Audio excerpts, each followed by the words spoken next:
Yon, Happy New Year and this para sampas ng bagong taon. Siyempre, nandun tayo sa mga mami natin. Nagluto lang tayo ng konting sopas. Ang walang kamatayang sopas. Nakman to. Siyempre, masarap yan ako nagluto yan. Tsaka yan, pinapunta ko lang yung mga bata ron para siyempre mapasyalan nila yung mamila nila. Tsaka yan yan. Pagkagaling namin doon, iatid ko yung mga bata sa kanila ng mga bahay. At nandiyan na nga kami kila Tito Arnold. At yan, yung mga bata naglalaro-laro muna. Banding yung mga magkakapatid. At saka yun, syempre kila Tito Haji, Tito Aaron, Happy New Year sa mga pinsan natin dyan nakaharap. Hindi na ako nakabalik kasi na-shot na rin ako ng konti doon sa bahay naman nila Jairus. At saka yan, Happy New Year na lang sa mga pinsan natin. At ngayon may reunion din sila ron. At saka yan nga, nahatid ko na yung dalawa. Ito naman dalawa na ito, ihahatid natin. At wala akong mapaparadahan doon. Muntik natin kami mabangga ni Jairus nung pabalik kami. Kasi hatid ko, kinuha ko yung motor para ako makapag-ikot-ikot ako. Kaso ayun nga, hindi na ako nakapag-ikot-ikot dahil nga natagay na ako ron. At hindi ko alam, bigla akong mabilis kong malasing kahapon. At saka ngayon, buong araw na ito, parang walang-wala ako sa mood uminom. Kaya marami nga nag-aaya. At saka syempre, ayan, dinala na natin yung sa Plaridel yung truck natin. Tsaka manuno na ako. Maraming nag-aaya sa akin kahapon. Minom shot, jam. Pero pag ganitong edad, mas sinuuna ko na yung syempre, laanan ng konting oras o pagkakataon yung sa mga pamilya natin. Yung mga sa tropa-tropa, maraming sa buong taon, marami tayong pagkakataon na magkasama-sama. Kaya ayun lang.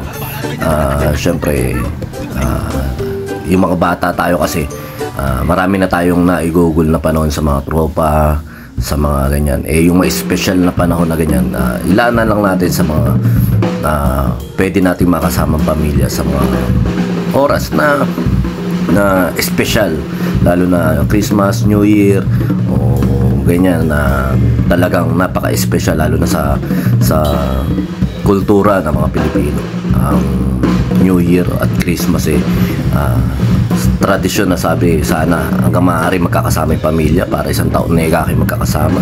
At ayun nga, at napansin ko rin habang ako yung edad, katulad namin, 4 kami magkakapatid, pero ayun nga, ang naiiwanan na lang kay mami yung lagi si Owen, silang dalawa na lang magkasama lagi sa bahay.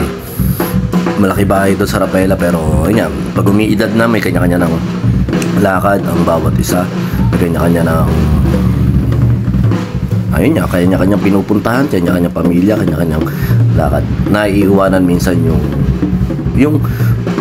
matanda o naiiwanan minsan yung magulang natin, pero ayun nga, parang hindi yung realidad ng buhay na someday lahat naman tayo siguro mararanasan din yun. Kung hindi kayo magkakasama sa bahay kasi may kanya-kanya rin kayong bahay, may kanya-kanya rin kayong pakikisamahan o ganyan. Pero ayun nga, ayun lang yung na-observe ko. Kaya habang may pagkakataon magagawa natin na makasama pa sila. Dahil nga ang bilis ng panahon ngayon, tingnan mo, December, January na ngayon, masusunod, Pasko na naman. Kasi susunod, bagong taon na naman. Ang bilis ng panahon ngayon. Kaya dapat talaga sinusulit yung bawat minuto na nandiyan kasama yung pamilya. Hindi natin namamalayan habang tayo umidad din. Siyempre mas umiidad sa atin yung mga magulang natin. At alam din naman natin ng kahalagahan ng buhay na hindi naman panghabang buhay natin nakakasama. Kaya pag may pagkakataon na makasama o mapasaya rin natin yung mga pamilya, magulang natin at pamilya, gawin din natin siyempre. Hindi man financial, yung madalaw o idalaw sa kanya, malaking bagay na yun. Yung mga ganung bagay. Tsaka yan sa mga bata naman, kumbaga yung itatransfer natin tradisyon sa kanila na makita nila na taon-taon magkakasama ganito, taon-taon pumupunta kami sa mga matatanda, nagbe-bless kami sa mga matatanda. Ayun yung tradisyon din kasi pinakita sa amin ng lolo namin, mga bata kami. Tsaka yung mga bata kami, talagang taon-taon may family picture kami sa sala, nakasama sila. Hanggang ngayon nagtataka kami, parang ang liit nung salang pala na yon, pero nung mga bata kami, kasyang-kasa kami lahat, pati yung 7 anak ng mga inang at saka ng tatang. Yun nga, basta pag umiidad, marami kang marami kang mas mauunawaan, mas maintindihan. Basta Happy New Year, at saka yun, kapasalamat natin yung mga bagay na biyaya sa atin ng Diyos sa nakaraang taong 2023.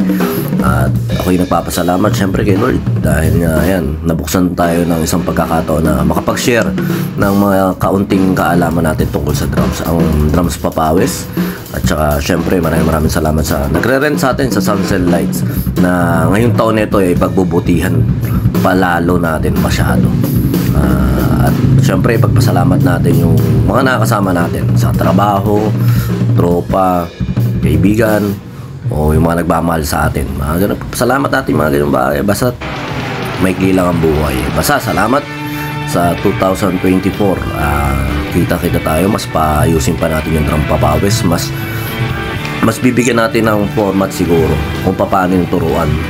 Basta random thoughts lang din naman na sineshare natin. Gusto lang din natin ma-document yung mga bagay na pinag-aaralan natin araw-araw. Hindi perfection ang hanap natin dito, kundi yung talagang ma-execute natin na mabuti. Ayun lang, salamat, Happy New Year!